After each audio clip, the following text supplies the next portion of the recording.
Hai, kembali lagi dengan Horror Story Time. Kali ini aku akan menceritakan tentang suasana mistis di Jembatan Metro Kepanjen. Bagi para warga Kabupaten Malang, pasti udah tahu dong di mana jembatan ini. Kalau nggak tahu, sini aku kasih tahu deh. Dari perempatan lampu merah Kepanjen, kalian ambil jalan kanan kalau dari arah Malang. Nanti nggak jauh kok dari lampu merah ke jembatan ini. Di tempat ini ada dua buah jembatan, yang mana jembatan baru dan jembatan lama. Jembatan yang mana menyimpan cerita kelam. Kecelakaan truk proyek yang menewaskan 42 orang pekerja di lokasi kejadian saat itu juga. Sebelum kecelakaan tersebut, jembatan metro ini hanya ada satu, yaitu jembatan lawas. Setelah adanya kecelakaan tragis itu, maka dibangunlah sebuah jembatan baru agar memperlancar lajunya kendaraan saat melintasi jembatan tersebut. Soalnya kalau memang dilihat jembatan lawas itu memang agak sempit kalau buat simpangan jalan. Jadi dibangunlah jembatan baru agar yang dari arah Malang dan mau ke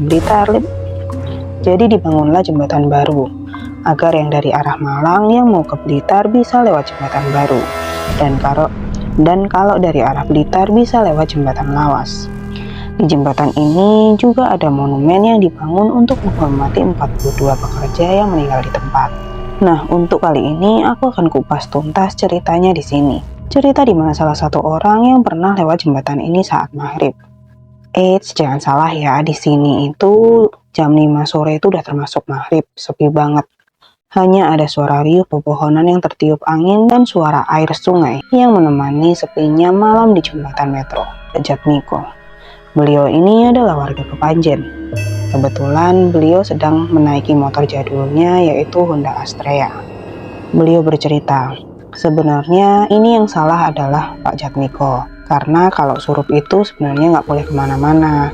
Tapi karena adanya kepentingan yang mendesak, sehingga mau nggak mau ya beliau harus ada di jalan ketika sore hari itu datang. Pas lewat jembatan ini, soalnya kan habis ngisi bensin yang dimana lokasinya dekat banget sama jembatan metro ini. Pak Jatmiko ini melihat banyak bapak-bapak yang bergerombol di pojokan jalan jembatan, tepatnya di dekat monumen itu. Ada yang berkopi, ada yang ngipas-ngipasin topi ke kepalanya gitu. Pokoknya bapak-bapak ini kayak sedang nungguin jemputan gitulah. Karena Pak Jatmiko ini adalah warga yang perhatian, beliau ini kalau ada apa-apa pasti penasaran gitu. Ya mikirnya dia itu habis ada kejadian apa gitu di situ.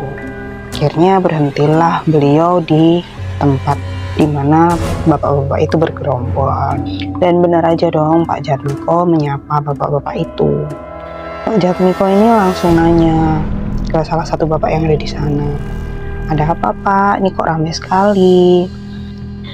Nah, tapi anehnya bapak-bapak itu nggak pada noleh dan nggak memperhatikan Pak Jatmiko, tapi mereka itu asik dengan perbincangan mereka sendiri. Nah, Pak Jatmiko kala itu cuman ikut ketawa ketika ada yang ketawa. Lama-kelamaan Pak Jatmiko ini kok heran, terus curiga lah dia. Kok kulit mereka kayak setengah basah semua ya. Dan di waktu bersamaan ada beberapa mobil dan motor juga yang lewat. Mobil dan motor yang pada lewat itu dengan laju yang lumayan cepat. Nah, karena Pak Jatmiko di sini udah mulai ngerasa nggak enak, akhirnya beliau naik ke motornya dan berniat untuk pulang saja. Toh beliau juga udah agak merinding. Soalnya melihat pakaian mereka itu kok sama semua, warnanya hitam. Dan tahulah Pak Jatmiko dengan cerita waktu itu yang banyak pekerja proyek meninggal juga di situ. Akhirnya nggak mikir panjang tuh, beliaunya naik ke motor lalu jalan pelan-pelan untuk meninggalkan bapak-bapak yang ada di situ. Nah, pas nyampe lokasi di Beringin yang rimbun ke bawah, Pak Jatmiko ini penasaran lagi dan pengen tuh ngeliat ke belakang orang tadi tuh lagi ngapain. Nah, dia kaget dong waktu noleh ke lokasi bapak-bapak itu tadi. Pak Jatmiko tercengang karena bapak-bapak itu tadi udah berjejer rapi di pinggir jembatan. Setelah itu mereka terjun ke bawah. Pak Jatmiko langsung istighfar dan kemudian lanjut buat pulang. Nah, ini tadi cerita dari Pak Jatmiko, dan ada warga lain juga yang bercerita. Di sini sebut saja namanya Pak Tukim. Pak Tukim ini adalah pemilik bengkel kecil yang rumahnya nggak jauh dari jembatan itu. Pak Tukim bercerita, memang banyak sekali kejadian yang terjadi di situ. Dari perempuan yang sering menyeberang jalan kalau tengah malam, dan ada juga sekumpulan bapak-bapak yang sering terlihat berdiri di pinggir jembatan itu. Cerita ini bermula dari sebuah truk proyek yang mengangkut 80 pekerja saat itu. Katanya mau ada proyek di daerah Talang Agung atau di mana gitu. Katanya mau ada proyek di daerah Talang Agung atau di mana gitu. Nah saat itu kan jembatan itu masih sempit, dan juga sebenarnya lalu lintas nggak begitu ramai. Kemudian dari arah barat dan nerobos jembatan langsung jatuh ke bawah.